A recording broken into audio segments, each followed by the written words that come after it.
Hello everyone, क्या हाल चाल है मेरे प्यारे प्यारे सेमेस्टर 1 वाले बच्चे। तो आज अपने लोग यूनिट नंबर 5 करने वाले हैं, मोटिवेशन एंड कोऑर्डिनेशंस। ठीक है, तो principle and practice of management का हमने ऑलमोस्ट सारा चैप्टर ही कंप्लीट कर लिया। यूनिट नंबर 1, फिर प्लानिंग कंप्लीट किया, फिर हमने डायरेक्टिंग कंप्लीट किया। अब यूनिट नंबर 5 कंप्लीट कर रहे हैं और कल आप लोगों को हम ऑर्गेनाइजिंग करवा देंगे, या आज रात को हम आपको ऑर्गेनाइजिंग भी करवा देंगे। ठीक है, तो जितना जितना पढ़ाता जा रहा हूं उतना उतना आप लोग पढ़ते जाइए। संजीवनी बूटी के बाहर कुछ भी नहीं आएगा। संजीवनी बूटी और बोनस बूटी में 5 पेज या 6 पेज का हम कुछ क्वेश्चंस और डालेंगे। उसके बाहर कुछ भी नहीं आएगा, सीरियसली। तो आइए हम लोग स्टार्ट करते हैं यूनिट नंबर 5। यूनिट नंबर 5 है दोस्तों, मोटिवेशन एंड कोऑर्डिनेशन। आइए फटाफट से। तो मोटिवेशन एंड कोऑर्डिनेशन ये वाला चैप्टर अपने लोग अभी स्टार्ट करेंगे। सबसे पहले तो बेटा लाइक कर दो, कमेंट कर दो, शेयर कर दो, बिकॉज बहुत बहुत बहुत ज्यादा एफर्ट लग रही है आप सबके लिए। तो लाइक कमेंट शेयर तो बनता है। तो आइए स्टार्ट करते हैं। सबसे पहले 2 मार्क्स के क्वेश्चंस को स्टार्ट करते हैं। 2 मार्क्स के क्वेश्चन, सबसे पहला वाला क्वेश्चन, मोटिवेशन क्या होता है। मोटिवेशन क्या होता है? तो मोटिवेशन का मतलब होता है कि अपने एम्प्लॉयज को इनकरेज करना, अपने एम्प्लॉयज को मोटिवेट करना, अपने एम्प्लॉयज को इनकरेज करना। हाँ भाई, तू कर सकता है, तो ये काम कर सकता है। तो motivation is the process of encouraging employees to work willingly and efficiently, ताकि वो एफिशिएंटली इफेक्टिवली अपना काम कर सके। It increases enthusiasm, job satisfaction and productivity. ठीक है, तो सिंपल सा बात है, मोटिवेशन का मतलब है कि एम्प्लॉयज को ऐसा इनकरेज करना कि वो अंदर से एक्साइटेड हो, अंदर से वो काम करने की शक्ति उसकी जगे। जैसे मान लो कि एक होता है नेगेटिव मोटिवेशन, एक होता है पॉजिटिव मोटिवेशन। अब नेगेटिव मोटिवेशन किसको बोलते हैं? बॉस बोलता है कि अगर तू काम नहीं करेगा तेरे को नौकरी से निकाल दूंगा, अपने आप वो काम करने लगेगा।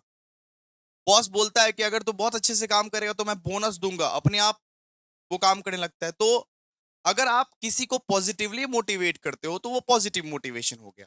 अगर आप किसी को डरा धमका रहे हो और डरा धमका के मोटिवेट कर रहे हो, उसको बोलते हैं नेगेटिव मोटिवेशन।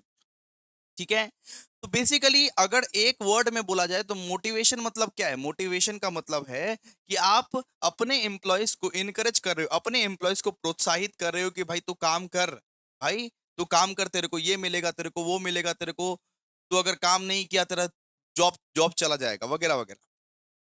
ठीक है, तो motivation is the process of encouraging employees to work willingly and efficiently. It increases enthusiasm, job satisfaction and productivity.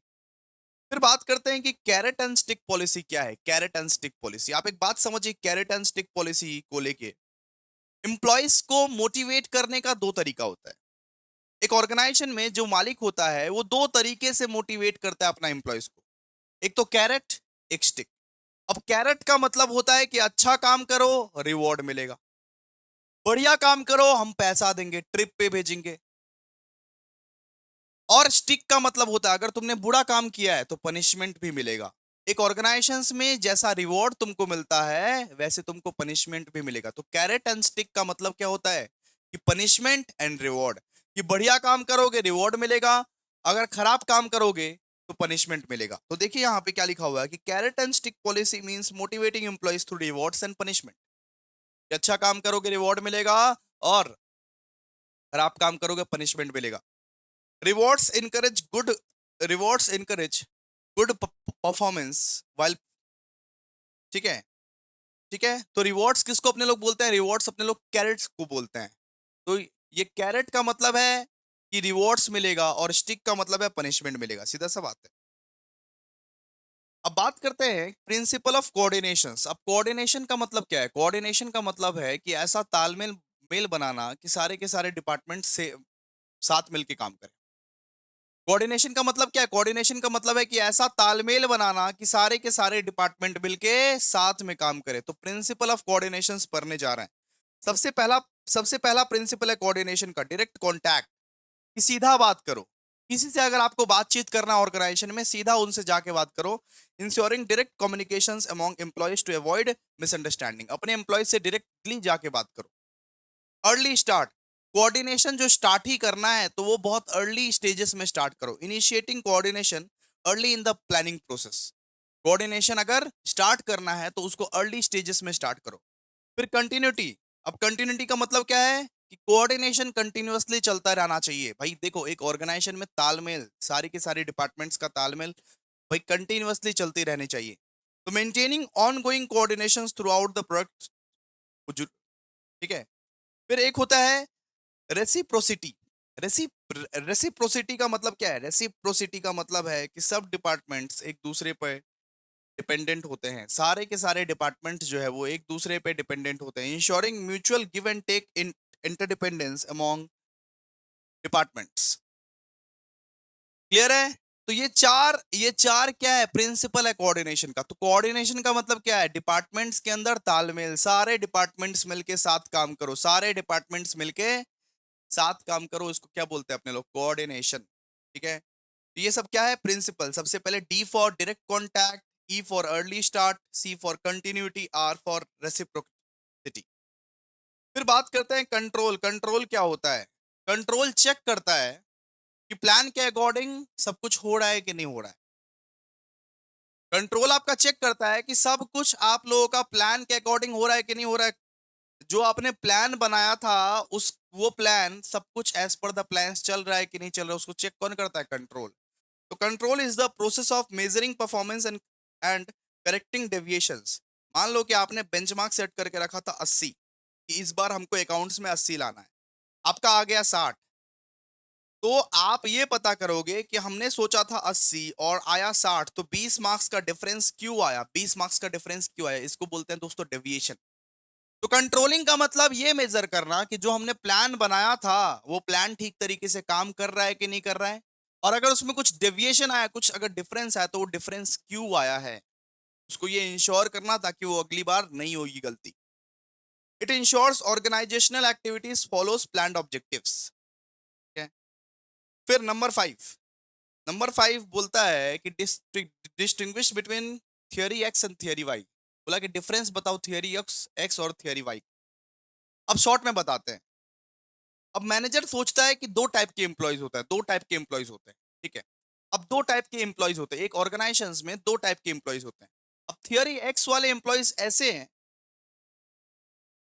जो काम को लाइक नहीं करते, काम को डिसलाइक करते, काम काम करना पसंद ही नहीं है। थियरी एक्स वाले एम्प्लॉयज ऐसे हैं जो काम चोर हैं, निठल्ले हैं, काम करना उनको पसंद नहीं है। तो theory X assumes employee dislikes work and needs strict supervision and control. अब थियरी एक्स थियरी वाई क्या बोलता है कि दो टाइप के एम्प्लॉय होते हैं एक ऑर्गेनाइजेशन में। थियरी एक्स मतलब वो एम्प्लॉयज जो निठल्ले हैं, जो आलसी है, जिनको काम करना पसंद नहीं है, वो सारे एम्प्लॉयज आते हैं थियरी एक्स के अंदर।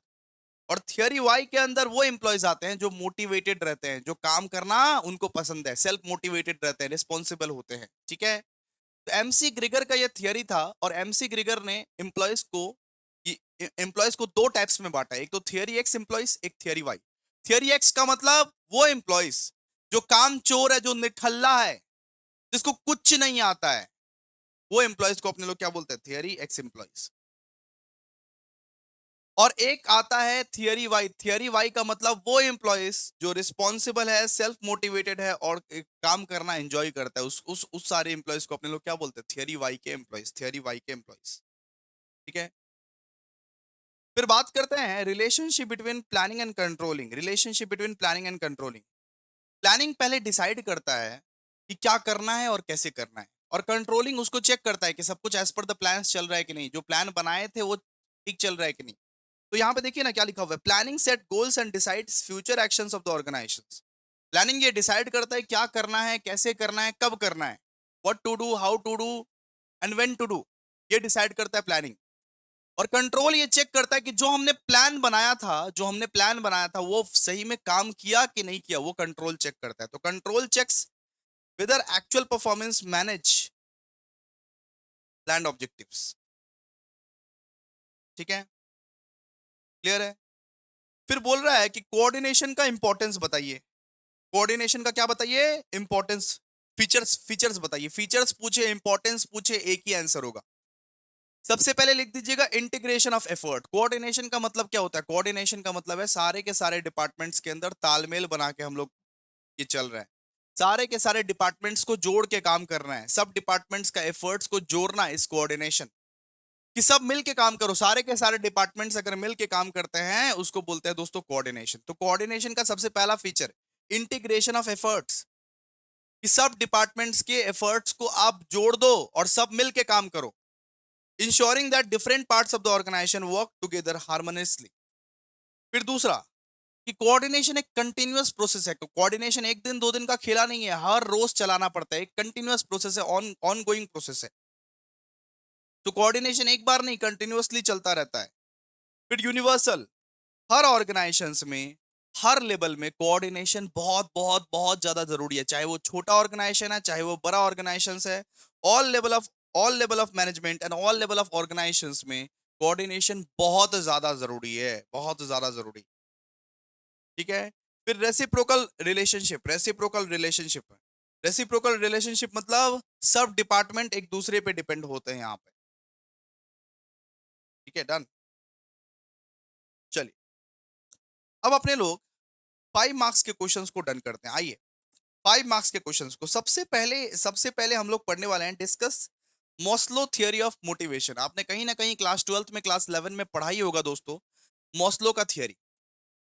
तो एक थे अब्राहम मॉस्लो, हम आपको समझाते हैं। एक थे अब्राहम मॉस्लो। मॉस्लो के अकॉर्डिंग हर इंसान की नीड्स होती है, हर इंसान की कुछ मतलब कि वो जरूरतें होती है जो जो कि सीक्वेंस वाइज कंप्लीट होती है। आपकी जो नीड्स है वो हमेशा सीक्वेंस वाइज कंप्लीट होगा। सबसे पहले बेसिक नीड्स कंप्लीट होगा, उसके बाद उसके ऊपर जाओगे, उसके बाद उसके ऊपर जाओगे। सबसे पहले रोटी कपड़ा मकान, उसके बाद पंखा, उसके बाद एसी, उसके बाद फ्रिज लोगे ना। तो एक था अब्राहम मॉस्लो। अब्राहम मॉस्लो ये बोलते हैं कि ह्यूमंस का जो नीड्स होता है वो सीक्वेंस वाइज चलता है, वो सीक्वेंस वाइज चलता है।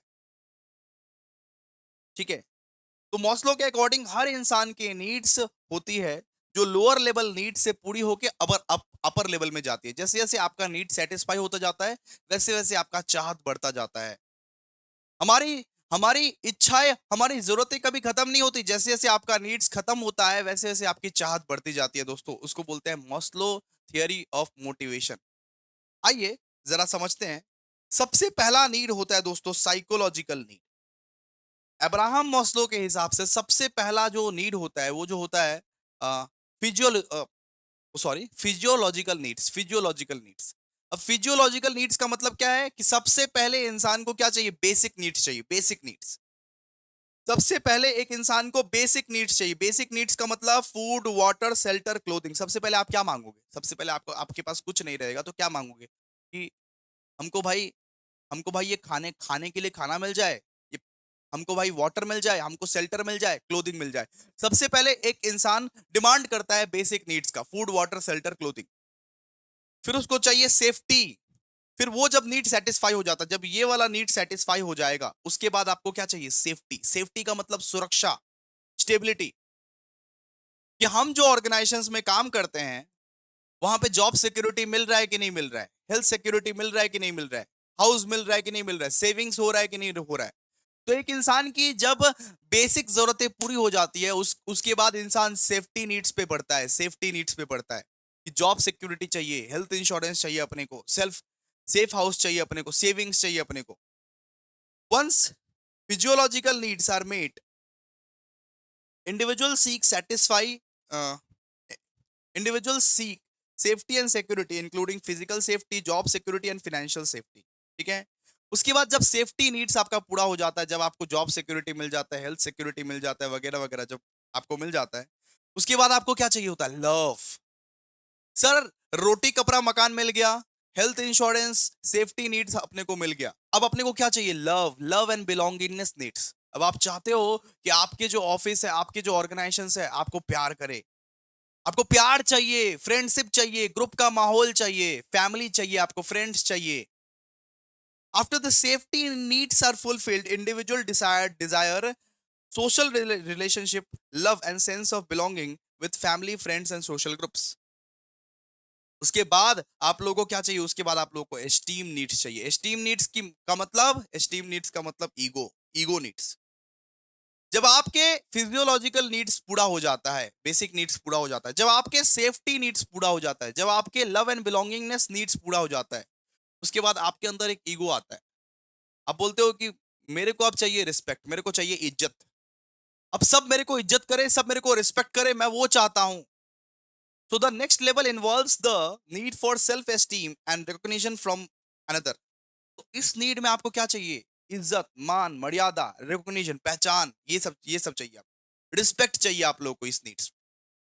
और जब ये भी पूरा हो जाता है तब आपको सेल्फ एक्चुअलाइजेशन नीड्स आता है। तब आपके मन में ये विचार आता है कि मैं और भी कुछ खास कर सकता हूं इस दुनिया में, मैं जो कर रहा हूं और भी कुछ खास कर सकता हूं। आप अपने लिए काम करते हो। इसके बाद सेल्फ एक्चुअलाइजेशन नीड्स मतलब आपको आभास होता है कि इतने से काम नहीं बनेगा, और कुछ करना है अपने लाइफ में, और अपने पर्सनल ग्रोथ के लिए, सेल्फ फुलफिलमेंट के लिए, अपने लिए बहुत कुछ और भी करना है। तो उसको बोलते हैं self actualisation needs. At the top of the hierarchy is self actualization, the need for the personal growth, self fulfillment and realizing one potential। आपको मैं एक एग्जांपल के मदद से समझाता हूं। अब्राहम एच मॉस्लो ने क्या बोला है। मान लीजिए कि आप एक ऑफिस में ज्वाइन किए, तो ऑफिस में आप ज्वाइन किए, आप पूरा कंगाल हो, आपके पास कोई पैसा नहीं है, आप बेरोजगार हो। सबसे पहला नीड आपका क्या रहेगा? सबसे पहला नीड आपका रहेगा बेसिक नीड। आप बोलोगे भैया हमको रोटी कपड़ा मकान चाहिए। सबसे पहले पहले हमको रोटी कपड़ा मकान चाहिए। पहले मैं इसको सिक्योर कर लूं, उसके बाद जब आपको फूड वाटर शेल्टर क्लोथिंग सब कुछ मिलने लगे, उसके बाद आप डिमांड करोगे कि हमको भाई सेफ्टी नीड चाहिए। अब हम सेफ्टी की तरफ बढ़ेंगे। अब हमको चाहिए physical safety, job security, insurance, health insurance वगैरह। अब हमको सेफ्टी नीड्स चाहिए। जब आपको ये भी सेटिस्फाई होने लगे, फिर आपको चाहिए ऑफिस में लव, प्यार, फैमिली वाला माहौल, belongings, love and belongingness needs. ठीक है, अब नौकरी वोकरी तो हो गई, छोकरी नहीं पटाओगे क्या? तो छोकरी अब पटाना वाला है। लव, फैमिली चाहिए आप लोगों को, फ्रेंड्स ग्रुप चाहिए आप लोगों को ऑफिस में। जब ये नीड भी सेटिस्फाई हो जाता है आप लोगों को, तो आप लोगों को चाहिए आप एस्टीम नीड्स। आप लोगों को ईगो आ जाता है। ईगो आ जाता है अंदर में कि अब मेरे को सब कोई रिस्पेक्ट करे, मेरे जूनियर्स मेरे को रिस्पेक्ट करे, मेरे को प्रमोशन मिले, अवार्ड मिले, अप्रिसिएशन मिले, स्टेटस मिले। और जब एस्टीम नीड्स भी पूरा हो जाता है तो लास्ट में आता है सेल्फ एक्चुअलाइजेशन नीड्स। फिर आप रियलाइज करते हो कि मैं ये ऑफिस में डिजर्व नहीं करता हूं अपना पोजीशन, मेरा ग्रोथ और भी ज्यादा है। इतने में ही मेरा ग्रोथ सीमित नहीं है, मैं और भी ज्यादा ग्रोथ करूंगा। सेल्फ एक्चुअलाइजेशन होता है, मतलब सेल्फ रियलाइजेशन होता है कि मैं अपने पर्सनल ग्रोथ, अपने सेल्फ फुलफिलमेंट पे काम करूंगा और ज्यादा आगे बढ़ूंगा। मैं इतने से मेरा काम नहीं बनने वाला, इतने से हम खुश नहीं होने वाले। ठीक है, चलिए सेकंड, आप लोग ये नीड्स याद कर लीजिएगा, बहुत इंपॉर्टेंट है। आइए अब पढ़ते हैं सेकंड नंबर क्वेश्चन कि discuss Herzberg theory of motivation. Herzberg theory of motivation क्या है, जरा देखिए। एक थे हर्जबर्ग, एक साइंटिस्ट थे हर्जबर्ग। हर्जबर्ग ने कहा था कि एम्प्लॉइज मोटिवेशन दो टाइप्स के फैक्टर्स अफेक्ट करते हैं। एम्प्लॉइज मोटिवेशन को दो टाइप के फैक्टर्स अफेक्ट करते हैं। एक तो होते हैं हाइजीन फैक्टर, एक होते हैं मोटिवेटर्स। हर्जबर्ग ने बोला था कि एम्प्लॉइज का जो मोटिवेशन है वो दो टाइप के फैक्टर्स पे डिपेंड करता है। वो दो टाइप के फैक्टर्स पे डिपेंड करता है। एक तो होता है हाइजीन फैक्टर और दूसरा होता है बेटा मोटिवेटर्स। अब हाइजीन फैक्टर क्या होता है सर?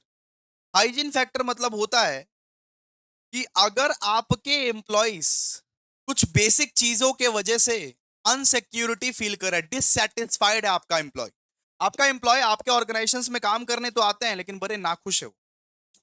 अगर आपके एम्प्लॉइज आपके ऑर्गेनाइजेशन में काम करने आते हैं और वो नाखुश है, वो आपसे बिल्कुल खुश नहीं है, because of the salary, because of the job security, because of the working condition, because of the companies policy, because of the supervision, because of the interpersonal relationship. तो हाइजीन फैक्टर उसी को बोलते हैं।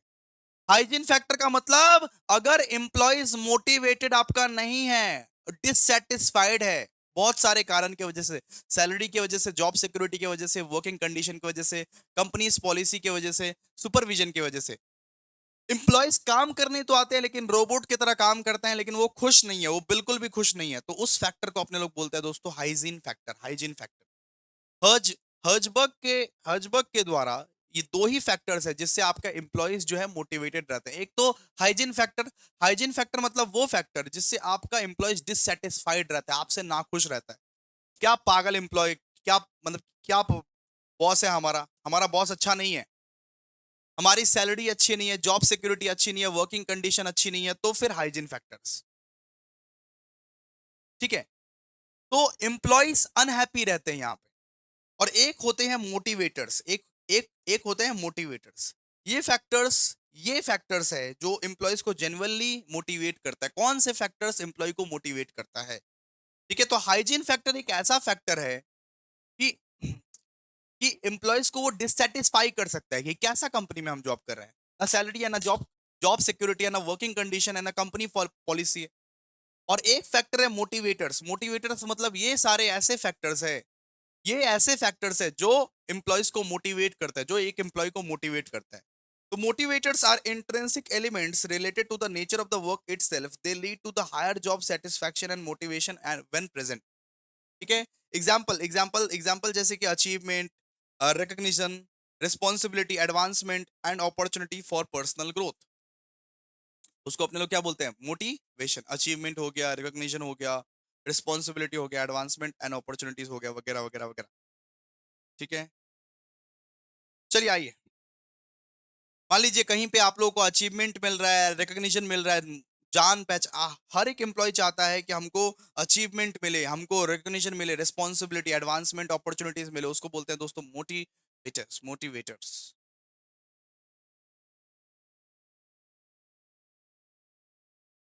अब अपने लोग पढ़ेंगे what is the importance of motivation. सबसे पहला इंपॉर्टेंट देखो, इंक्रीज्ड प्रोडक्टिविटी। एक मोटिवेटेड एम्प्लॉइज ना ज्यादा काम करता है। एक मोटिवेटेड एम्प्लॉइज अपना बेस्ट परफॉर्म करता है, ज्यादा अच्छे से काम करता है, इसीलिए उसका प्रोडक्टिविटी बढ़ जाता है। ठीक है। फिर इंप्रूव्ड जॉब सेटिस्फैक्शन, एम्प्लॉय अपने काम से खुश रहता है। एक मोटिवेटेड एम्प्लॉय हमेशा खुश रहेगा, खुश रह के काम करेगा। Employees job satisfaction. Enhanced creativity and innovations, employees नए आइडियाज को लाते हैं। जो आपके ऑर्गेनाइजेशंस के एम्प्लॉय है, वो क्या पता आपके लिए इनोवेशंस लेके आ जाए, क्रिएटिविटी लेके आ जाए। तो एक मोटिवेटेड एम्प्लॉयज नए नए आइडियाज को लेके आते हैं। Achieving organisational goals, employees company के गोल्स अचीव करने में हेल्प करता है। कंपनी के जितने भी गोल्स है ना, उसको अचीव करता है कौन? Employees. Positive work environment, office का एटमॉस्फेयर जो है वो फ्रेंडली और एनर्जेटिक होता है नॉर्मली। ठीक है। और एम्प्लॉय डेवलपमेंट, एम्प्लॉय यहाँ पे नए नए स्किल्स को सीखता है और ग्रो करता है। एम्प्लॉयज यहाँ पे नया नया स्किल्स को सीखता है, ग्रो करता है। तो इंपॉर्टेंस ऑफ मोटिवेशन, मोटिवेशन का इंपॉर्टेंस क्या है? तो मोटिवेशन का इंपॉर्टेंस है कि आपका जो एम्प्लॉय है वो बेस्ट, आपका जो एम्प्लॉय है वो बेस्ट बेस्ट ये परफॉर्म करता है, उसका प्रोडक्टिविटी बढ़ता है, उसका जॉब सेटिस्फैक्शन भी इंप्रूव हो जाता है, क्रिएटिविटी और इनोवेशंस भी इनहैंस होता है, ऑर्गेनाइजेशनल गोल्स भी वो अचीव कर पाता है, पॉजिटिव वर्क एनवायरनमेंट, अच्छा वर्क एनवायरनमेंट उन लोगों को मिलता है, और एम्प्लॉय का भी डेवलपमेंट यहाँ पे होता है। ठीक है। फिर देखिए, फिर बोला है कि discuss MC Gregor theory of motivation. अब हम क्या बोले कि एम्प्लॉयज एमसी ग्रेगर के अकॉर्डिंग एम्प्लॉयज के दो टाइप्स होते हैं। एक तो होते हैं थियरी एक्स एम्प्लॉयज, एक होते हैं theory Y employees. McGregor के अकॉर्डिंग एम्प्लॉयज के दो टाइप्स होते हैं, एक तो थियरी एक्स वाला एम्प्लॉयज है, एक थियरी वाई वाला एम्प्लॉय है। थियरी एक्स वाला एम्प्लॉय ऐसा एम्प्लॉय है जो अपना काम को बिल्कुल भी पसंद नहीं करता, हमेशा वो अवॉइड करता है। तो employee dislike works and will avoid if possible. Employee need to be closely supervise, ऐसे ऐसे एम्प्लॉयज को क्लोजली सुपरवाइज किया जाता है, कंट्रोल किया जाता है, स्ट्रिक्ट रूल्स एंड पनिशमेंट बनते हैं इनके लिए। थियरी एक्स वाला जो एम्प्लॉय है, एमसी ग्रेगर बोलता है एक एम्प्लॉय होता है थियरी एक्स वाला, एक एम्प्लॉय होता है थियरी वाई वाला। थियरी एक्स वाला जो एम्प्लॉय है वो बड़े कामचोर किस्म के एम्प्लॉय होते हैं, वो बड़े कामचोर किस्म के एम्प्लॉय होते हैं, लापरवाह एम्प्लॉय होते हैं, वो काम नहीं करना चाहते, वो हमेशा डिसलाइक करते हैं। तो उनको आप कंट्रोल में तभी रख सकते हो जब उनको पनिशमेंट मिलेगा, जब उनके लिए स्ट्रिक्ट रूल्स बनेगा। Employee employees prefer to be directed and avoid responsibility. ठीक है। अपना रिस्पॉन्सिबिलिटी से वो चूक जाते हैं, जो भी उनको रिस्पॉन्सिबिलिटी दिया जाता है ना, वो लोग नहीं निभाते अपना अपना responsibility. Employees are motivated primarily by financial rewards and job security, उनको बस पैसा चाहिए, अगर उनको पैसा दे दो तो वो बहुत बढ़िया से काम करेंगे। तो थियरी एक्स मतलब कामचोर एम्प्लॉयज, वो एम्प्लॉयज जो बहुत निठल्लू हैं, बहुत कामचोर हैं, जिसको काम करना पसंद नहीं है, जिसको क्लोजली सुपरवाइज करना पड़ता है, कंट्रोल करना पड़ता है, पनिशमेंट देना पड़ता है, तब जाके वो समझते हैं। तो ऐसे ऐसे एम्प्लॉयज के लिए ऑटोक्रेटिक अप्रोच ही सही रहेगा, ऑटोक्रेटिक अप्रोच ही सही रहेगा। जितना स्ट्रिक्ट बॉस उतना सही से काम चलेगा, स्ट्रिक्ट बॉस रहना पड़ेगा, वरना तो एम्प्लॉयज बेच के खा जाएगा। और थियरी वाई का एम्प्लॉयज ऐसा होता है जो सेल्फ कमिटेड रहता है उसको कुछ सिखाना नहीं पड़ता, सेल्फ मोटिवेटेड रहता है, सारा का सारा काम कर देता है, बॉस को उसको टोकने रोकने का दरकार नहीं है। थियरी वाई का जो एम्प्लॉय रहता है वो क्या है, मोटिवेटेड है, motivated. Employees view work as a natural activity, वो एक नेचुरल एक्टिविटी की तरह देखता है, सारी की सारी रिस्पॉन्सिबिलिटी वो निभाता है, and can be self-motivated and committed to the organizational goals. Employees seek responsibility and opportunity for personal growth and development. अपना personal growth and development के लिए वो काम करता है। थियरी वाई के जो एम्प्लॉइज है उसको फर्क पड़ता है कि भाई मेरा पर्सनल ग्रोथ होगा, मेरा अपॉर्चुनिटीज बढ़ेगा, इसके लिए वो काम करता है। Employees can exercise self direction and self control when given the right responsibilities. ठीक है, अगर उसको सही रिस्पॉन्सिबिलिटी दी जाए तो वो प्रूव करके दिखाता है एम्प्लॉइज। ठीक है, इसका मतलब सीधा सा बात है कि थियरी एक्स का एम्प्लॉय कौन है। थियरी एक्स मतलब निठल्ला, कामचोर एम्प्लॉइज, निठल्ला, लेजी, आलसी, कामचोर एम्प्लॉइज, जिसको सुपरवाइज करना पड़ता है, जिसको काम सिखाना पड़ता है, बार बार टोकना रोकना पड़ता है। और थियरी वाई का जो एम्प्लॉइज है वो कौन है भैया, थियरी वाई का जो एम्प्लॉइज है वो सेल्फ कमिटेड रहता है, सेल्फ मोटिवेटेड रहता है, उनको मोटिवेशन का नीड नहीं है भाई, उनको कोई मोटिवेशन का रिक्वायरमेंट नहीं है, वो खुद ब खुद काम करेंगे, खुद ब खुद वो काम कर लेंगे सारा का सारा, उनको कोई मोटिवेशन का रिक्वायरमेंट नहीं। क्लियर है, क्लियर है। आई, अब पढ़ेंगे कि what are the importance of control in management. Control in management का क्या क्या इंपॉर्टेंस होता है, जरा जरा समझने की कोशिश कीजिएगा। क्यों करना पड़ता है अपने को कंट्रोलिंग, अपने को कुछ, अपने लोग जो कंट्रोलिंग करते हैं कि एज पर द प्लान सब कुछ सही चल रहा है कि नहीं, क्यों करना पड़ता है, गोल अचीवमेंट के लिए, ताकि हम लोग गोल अचीव कर पाए। कंट्रोल इंश्योर करता है कि कंपनी अपने गोल्स को, अपने अपने वो टारगेट्स को अचीव करे। तो कंट्रोलिंग ये इंश्योर करता है कि जो टारगेट्स हमने अपने लोग बनाए थे, जो गोल्स अपने लोग बनाए थे, उसको वो इंश्योर करे। So control ensures that organizational activity are aligned with the set goals, objective and facilitating their achievement। फिर परफॉर्मेंस मेजरमेंट। अब परफॉर्मेंस मेजरमेंट मतलब क्या है, एम्प्लॉयज का एक्चुअल परफॉर्मेंस मेजर किया जाता है, यहाँ पे एम्प्लॉयज का जो है एक्चुअल परफॉर्मेंस मेजर किया जाता है। ठीक है, control provides a mechanism to measure and evaluate actual performance against standards, identifying areas for improvement। ठीक है, फिर करेक्टिव एक्शन। अब करेक्टिव एक्शंस का मतलब क्या है कि अगर प्लान का डेविएशन हो तो करेक्शंस किया जाता है। अगर मान लीजिए कि हमने टारगेट सेट करा के रखा था 80 लेकिन आया बस 60, तो 20 मार्क्स का जो डेविएशन है, 20 मार्क्स का जो डेविएशन हुआ है, वो क्यों हुआ है डेविएशन, उसके लिए करेक्टिव एक्शंस आप लीजिए। इसके बाद ये कंट्रोलिंग ये इंश्योर करता है कि आप जो रिसोर्सेज को यूज कर रहे हो उसको प्रॉपर तरीके से यूटिलाइज करो, इफेक्टिवली, एफिशिएंटली, रिसोर्सेज को वेस्ट मत करो, जितने भी आपके रिसोर्सेज है वगैरह वगैरह उसको आप प्रॉपर तरीके से यूटिलाइज करो।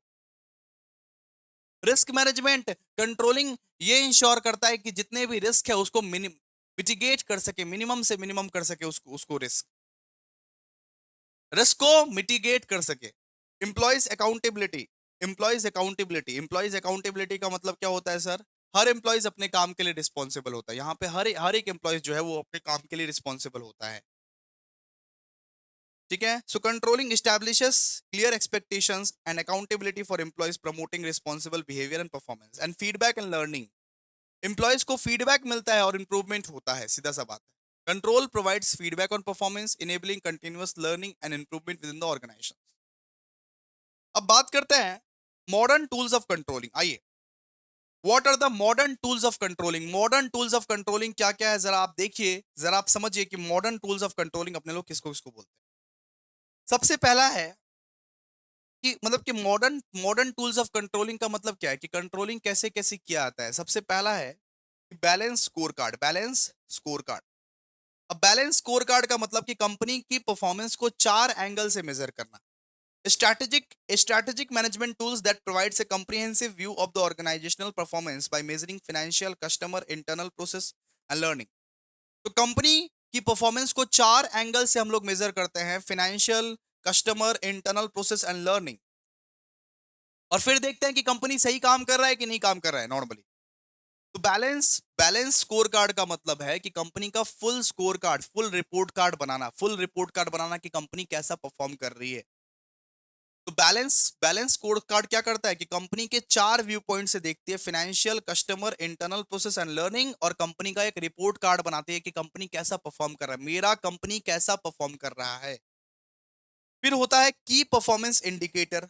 अब की परफॉर्मेंस इंडिकेटर से भी आप लोग कंट्रोलिंग कर सकते हो। की परफॉर्मेंस इंडिकेटर का मतलब होता है कि स्पेसिफिक नंबर जो कि स्पेसिफिक नंबर जो कि मेजर करते हैं परफॉर्मेंस को, स्पेसिफिक नंबर जो कि मेजर करते हैं परफॉर्मेंस को। जैसे कि आप लोगों को पता करना है कि मेरा ऑर्गेनाइजेशन कैसा परफॉर्म कर रहा है, आप सेल्स का टारगेट देखोगे कि हमारा सेल्स का टारगेट क्या है, अचीव हुआ कि नहीं हुआ। प्रॉफिट मार्जिन देखोगे, कस्टमर सेटिस्फैक्शन स्कोर देखोगे। तो जब आप प्रॉफिट मार्जिन देखते हो, सेल्स टारगेट देखते हो और कस्टमर सेटिस्फैक्शन स्कोर देखते हो, उसको बोलते हैं की परफॉर्मेंस इंडिकेटर्स।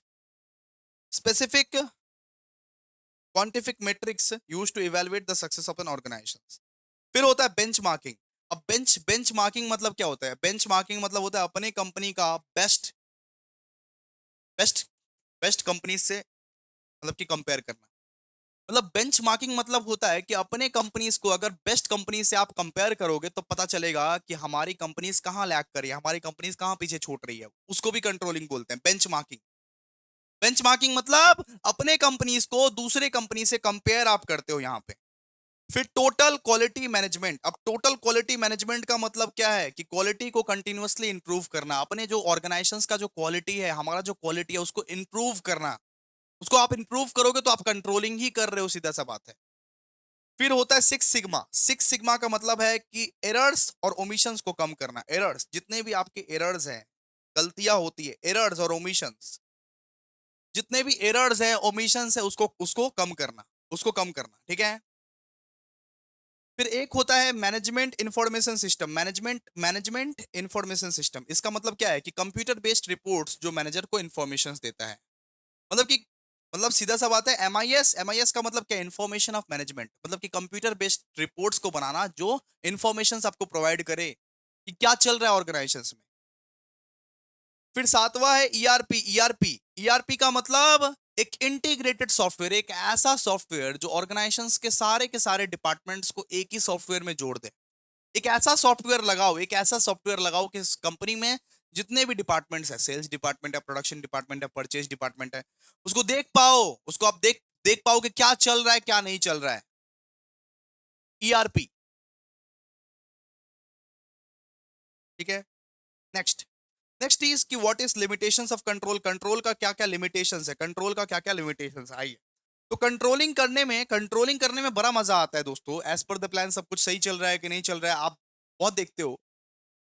लेकिन ये कॉस्टली है और टाइम कंज्यूमिंग है। ये दो लिख दीजिएगा। सबसे पहला कॉस्टली है, उसके बाद वो टाइम कंज्यूमिंग है। कंट्रोलिंग क्या है? कंट्रोलिंग कॉस्टली है, खर्चा बहुत होता है controlling. Implementing control system can be expensive and implementing control system can be time consuming also. Costly भी है और टाइम कंज्यूमिंग भी है। दो पॉइंट्स बन सकते हैं इससे, दो पॉइंट्स। फिर रेजिस्टेंस फ्रॉम एम्प्लॉइज। एम्प्लॉय में register control measures perceiving them as lack of trust. मतलब कि एम्प्लॉय हो सकता है ना, एम्प्लॉय मतलब कि नए नए सिस्टम्स पे ना वो ट्रस्ट नहीं करेंगे, बोलेंगे नहीं नहीं, कंट्रोलिंग हमको नहीं चाहिए।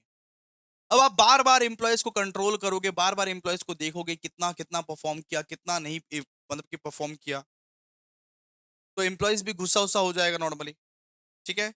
फिर इनकम्प्लीट इंफॉर्मेशन। सो कंट्रोलिंग वैसे तो बहुत अच्छा है, लेकिन कभी कभी इनकम्प्लीट इंफॉर्मेशन की वजह से कंट्रोलिंग खराब साबित हो जाता है। कभी कभी इनकम्प्लीट इंफॉर्मेशन की वजह से कंट्रोलिंग क्या होता है, खराब साबित हो जाता है, ठीक है। फिर inflexibility. Rigid control system can stifle creativity and innovations, ठीक है। फिर दिया हुआ over emphasis on qualitative measure, over emphasis on quantitative measure. मतलब कंट्रोल में आप देखते हो सिर्फ क्वांटिटी को देखा जाता है, सिर्फ और सिर्फ क्वांटिटी को आप देखते रहते हो, सिर्फ क्वांटिटी को देखते रहते हो। और ह्यूमन एरर, यहाँ पे बहुत सारा ह्यूमन ह्यूमन एरर्स होता रहता है, यहाँ पे बहुत सारा ह्यूमन एरर्स होता रहता है, ये सब है, ठीक है। फिर इंपॉर्टेंस ऑफ कोऑर्डिनेशंस बहुत है, क्वेश्चंस।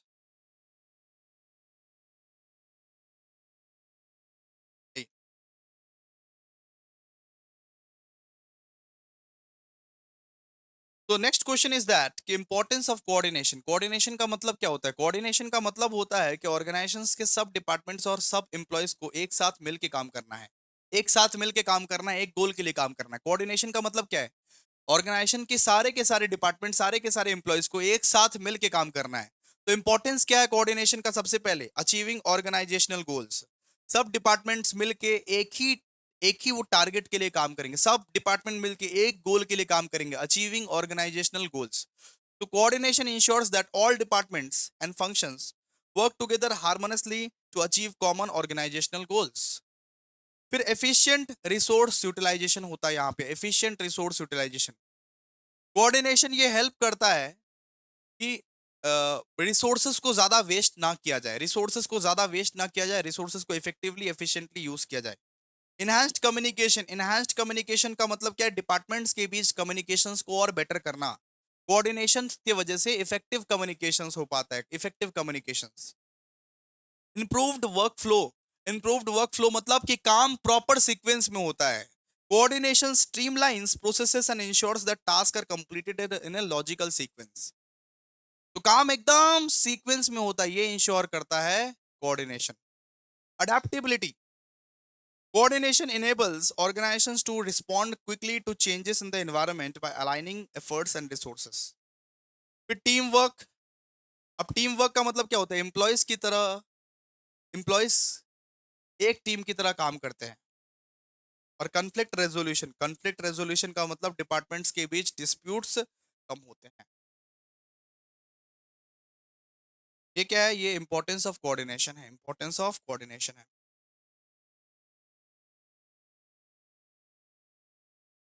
इसको पढ़ लीजिएगा आप लोग, ठीक है?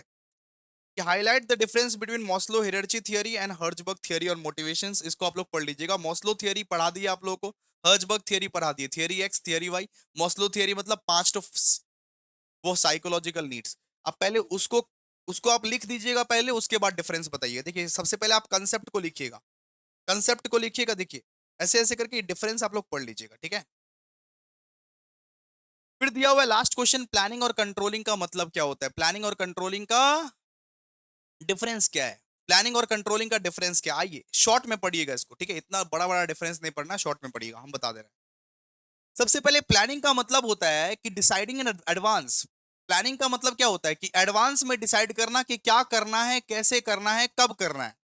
Planning is the process of deciding in advance what is to be done, how is to be done and when is to be done.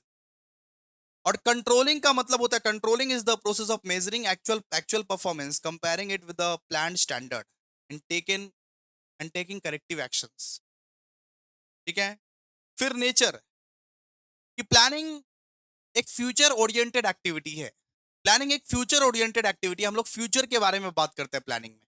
लेकिन कंट्रोल क्या है? कंट्रोल एक प्रेजेंट और पास्ट ओरिएंटेड एक्टिविटी है, प्रेजेंट और past oriented activity, कि अभी अभी क्या करना है और पिछला जो हो चुका है उसके बारे में बात करते हैं। फंक्शंस, ये ऑब्जेक्टिव्स को डिफाइन करता है, पॉलिसीज प्रोसीड्यूर्स प्रोग्राम्स बताता है। प्लानिंग, प्लानिंग हमको क्या क्या बताता है? ऑब्जेक्टिव्स, पॉलिसीज, प्रोसीड्यूर्स, प्रोग्राम, ये सब बताता है। और कंट्रोलिंग ये इंश्योर करता है कि एक्टिविटीज सारे के सारे एज पर द प्लान चल रहे हैं कि नहीं चल रहे हैं। कंट्रोलिंग का काम बस ये है कि एज पर द प्लान सारे के सारे काम चल रहे हैं कि नहीं चल रहे हैं।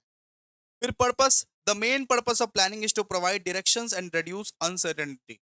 तो मेन मेन प्लानिंग का जो मेन पर्पस है वो क्या है? वो ये है कि डायरेक्शन प्रोवाइड करना, दिशा प्रोवाइड करना और अनसर्टेनिटी रिड्यूस करना। And the purpose of control is to ensure efficiency, accuracy and achievement.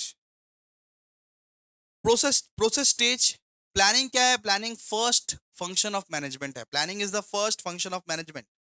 और कंट्रोलिंग क्या है? Controlling last function of management है। प्लानिंग सबसे पहले होता है, कंट्रोलिंग सबसे लास्ट में होता है। Focus, planning focuses on deciding what is to be done in the future. Planning ये बताता है कि फ्यूचर में अपने को क्या करना है। कंट्रोलिंग ये बताता है कि पास्ट में जो कर लिए, पास्ट में जो कांड कर लिए उसका अब क्या किया जा सकता है। Controlling focuses on evaluating what has to be done for corrective actions, ठीक है? Relationship, planning set standard and performance target, controlling measures performance against the standard. इतना आप पढ़ लीजिएगा, हो जाएगा। पांच तो पढ़ लीजिएगा इसका, पांच छह तो पढ़ लीजिएगा इसका, छह तो 6 पॉइंट्स पढ़ लीजिएगा, हो जाएगा इसका, ठीक है? और कुछ नहीं पढ़ने का दरकार है, आप लोग रीड आउट कर लीजिएगा, काफी है, ठीक है? ये सब कुछ नहीं है, ये सब वही है। अच्छा, स्टेप्स ऑफ कंट्रोलिंग, कि कंट्रोलिंग कैसे किया जाता है, कंट्रोलिंग कैसे किया जाता है, steps of controlling, very important. Steps of controlling जरा सुनिए। सबसे पहले आप एक स्टैंडर्ड से मतलब कि ये सेट करते हो। कंट्रोलिंग कैसे क्या आता है, सबसे पहले आप एक स्टैंडर्ड सेट करते हो। The first step is the controlling process is to establish performance standard. आपने स्टैंडर्ड सेट कर दिया, इस बार 80 प्लस हमको अकाउंट्स में लाना है, मतलब लाना है। उसके बाद आप क्या करते हो, मेजरिंग एक्चुअल परफॉर्मेंस। आपने एक्चुअली में अकाउंट्स में 60 लाया, आप उसको मेजर करते हो कि हमने 80 के बारे में सोचा था और हम 60 लाए, तो ये डिफरेंस आया, तो डिफरेंस क्यों आया। आप उसको कंपेयर करते हो, कंपेयरिंग परफॉर्मेंस विद स्टैंडर्ड। 80 हमने सोचा था, 60 लाया, तो 60 क्यों लाया, 20 का डिफरेंस क्यों आया, कंपेयर करते हो उसको। आप उस वो डेविएशंस को एनालाइज करते हो, ये जो 20 मार्क्स का डिफरेंस है वो क्यों आया, उसको बोलते हैं डेविएशन। अब उस, ठीक है, वो जो गैप है, वो गैप को आप एनालाइज करते हो, 20 मार्क्स का जो डिफरेंस आया उसको आप एनालाइज करते हो वो क्यों आया, और टेकिंग करेक्टिव एक्शंस, उसका आप करेक्टिव एक्शंस लेते हो। करेक्टिव एक्शंस लेते हो कि अब अगली बार हमको 80 ही चाहिए। सबसे पहले गलती पता करो, गलती कहां हुई है, हमने 80 का टारगेट सेट करके रखा था, 60 आया, तो 20 मार्क्स का डिफरेंस क्यों आया। सबसे पहले आप गलती पता करो और उस गलती को बाद में सुधारो, कि टेकिंग करेक्टिव एक्शंस। और बाद में उसका फीडबैक लेते रहो, फॉलो अप लेते रहो, कि फ्यूचर में ऐसी ऐसी गलती वापस ना हो, फ्यूचर में ऐसी ऐसी गलती वापस ना हो। ठीक है, डन, क्लियर है आप लोगों को। तो ये क्या है, स्टेप्स ऑफ कंट्रोलिंग। सबसे पहले आप स्टैंडर्ड सेट करते हो, स्टैब्लिशिंग स्टैंडर्ड। फिर measuring actual performance, actual performance को मेजर करते हो। फिर कंट्रोलिंग परफॉर्मेंस विद स्टैंडर्ड, आप अपना परफॉर्मेंस को स्टैंडर्ड के साथ कंट्रोल करते हो। ठीक है, फिर फिर आप वो डेविएशंस को एनालाइज करते हो, डेविएशंस क्यों हुआ हुआ तो, और टेकिंग वो करेक्टिव एक्शंस, आप करेक्टिव एक्शंस लेते हो, फीडबैक एंड फॉलो। ठीक है, ये क्या है, ये स्टेप्स ऑफ कंट्रोलिंग है। तो बेसिकली आपका प्रिपरेशन हो गया नॉर्मली, अब ऑर्गेनाइजिंग बचा हुआ है, ऑर्गेनाइजिंग हम करवा देंगे, आप टेंशन मत लो। Thank you so much, bye bye.